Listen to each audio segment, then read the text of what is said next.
बीच एक बड़ी खबर आपको बता दें, गृह मंत्री अमित शाह का आज पंजाब दौरा और मोगा में आज बीजेपी की बदलाव रैली होगी। बदलाव रैली को लेकर सुरक्षा के पुख्ता इंतजाम किए गए हैं। रैली स्थल पर मल्टी लेयर सुरक्षा व्यवस्था लागू है। सीसीटीवी और ड्रोन के जरिए निगरानी रखी जा रही है। तो अमित शाह का मिशन पंजाब और ऐसे में यहां पर रैली होनी है। आपको बता दें, विधानसभा चुनाव की शुरुआत के तौर पर इसको माना जा रहा है।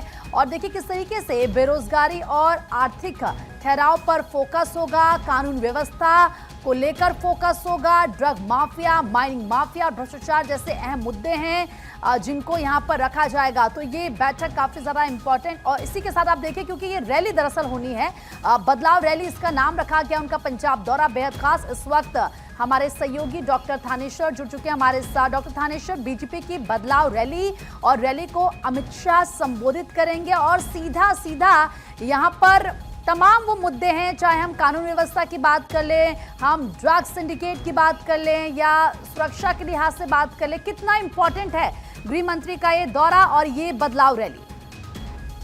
का जो पंजाब दौरा है ये बहुत ज्यादा इंपॉर्टेंट लग रहा है, क्योंकि आज जो है गृह मंत्री मोगा से विधानसभा चुनाव पंजाब का शंखनाद करेंगे। आज से कहा जाए तो चुनाव अभियान की शुरुआत करेंगे, क्योंकि फरवरी 2027 के अंदर पंजाब विधानसभा के चुनाव होने हैं। ऐसे में जो रैली की जा रही है, रैली को लेकर लोगों को भी खासी उम्मीदें हैं। लोगों को उम्मीद ही नहीं पूरा विश्वास है कि जिस तरीके से हरियाणा में किसानों की फसलें एमएसपी पर खरीदी जाती हैं, अमित शाह जी घोषणा कर सकते हैं कि यदि सत्ता में आए तो पंजाब के किसानों की भी सभी फसलें एमएसपी पर खरीदी जाएंगी।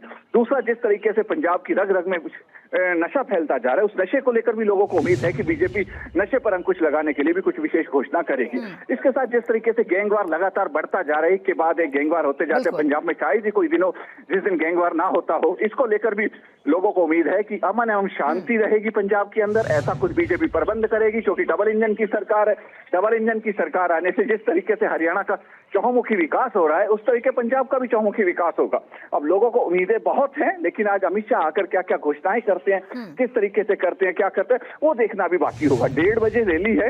हालांकि रैली स्थल पर पहुंचने के लिए पुलिस ने 1 से 1.5 किलोमीटर दूर से बैरिकेडिंग कर दी है और जो लोग आ रहे हैं रैली पर, उनको दूसरे गांव की तरफ से मूव किया जा रहा है। तो इस मामले में पुलिस से बात की, तो उनका कहना है कि सुरक्षा के मद्देनजर ऐसा किया गया, जबकि लोगों का कहना है कि रैली में कम से कम लोग पहुंचे, इसके लिए पुलिस जानबूझकर परेशान कर रही है। ऐसा बीजेपी के कार्यकर्ताओं का आरोप है, लेकिन फिर भी लोगों का उत्साह है, वो देखते ही बनता है।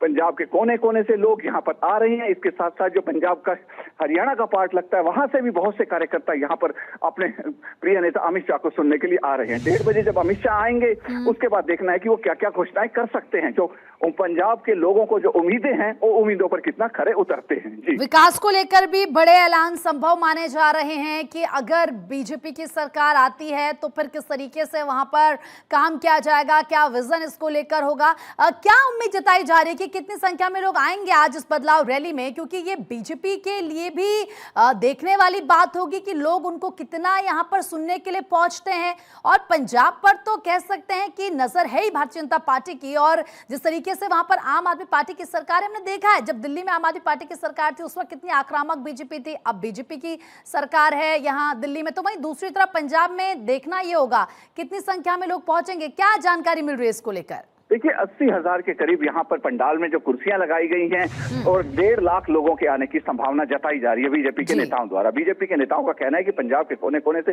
1.5 लाख से भी ज्यादा जो बीजेपी के कार्यकर्ता है अमित शाह को सुनने के लिए आएंगे। अब देखना यह है कि लोग आते कितने हैं, क्योंकि जिस तरीके से बैरिकेडिंग की गई है, रूट डाइवर्ट किए गए, उनको देखकर ये लगता है कि लोगों को आने में काफी परेशानियां हो रही हैं।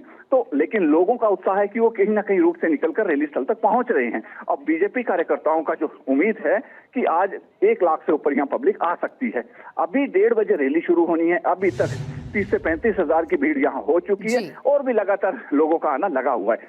लोगों का बड़े बदलाव को लेकर कोई ऐलान किया जा सकता है क्या आज? क्योंकि उम्मीद तो ऐसी ही है, और जिस तरीके से गृह मंत्री ने बकायदा पोस्ट भी किया कि पंजाब का हर व्यक्ति बदलाव चाहता है, तो क्या ऐसे में माना जाए कि कोई बड़ा ऐलान कर सकते हैं गृह मंत्री?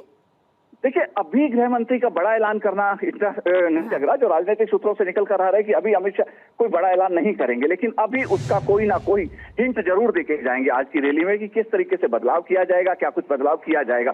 क्योंकि अभी जो चुनाव में काफी समय पड़ा है, जिस तरीके से अकाली बीजेपी गठबंधन की बात भी चल रही है कि जब पंजाब के अंदर अकाली बीजेपी की सरकार गठबंधन रहा है तो सत्ता में आई है दोनों पार्टियां। तो ऐसे में अगर अकालियों के साथ गठबंधन होता है कि नहीं होता, सारे कुछ बीजेपी के अपना अमित शाह के भाषण पर डिपेंड करता है। वो अपने भाषण में अकालियों का नाम लेते हैं, नहीं लेते, क्या करते, ये उनके भाषण के बाद ही क्लियर हो पाएगा। और दूसरी तरफ जहां तक घोषणाओं की बात है, क्योंकि केंद्र की तरफ से अमित शाह कोई घोषणा करें तो करें, लेकिन किस तरीके की घोषणा करेंगे, क्या करते हैं, अभी कुछ कहा नहीं जा सकता। क्योंकि उम्मीद ये लगाई जा सकती है कि वो हरियाणा का जिक्र ज्यादा करेंगे। हरियाणा में जिस तरीके से बिना खर्ची पर्ची की सरकार बनी है, बिना खर्ची पर्ची के लोगों को नौकरियां दी जा रही हैं। बहुत बहुत शुक्रिया डॉक्टर थानेश्वर, आपका बहुत बहुत शुक्रिया।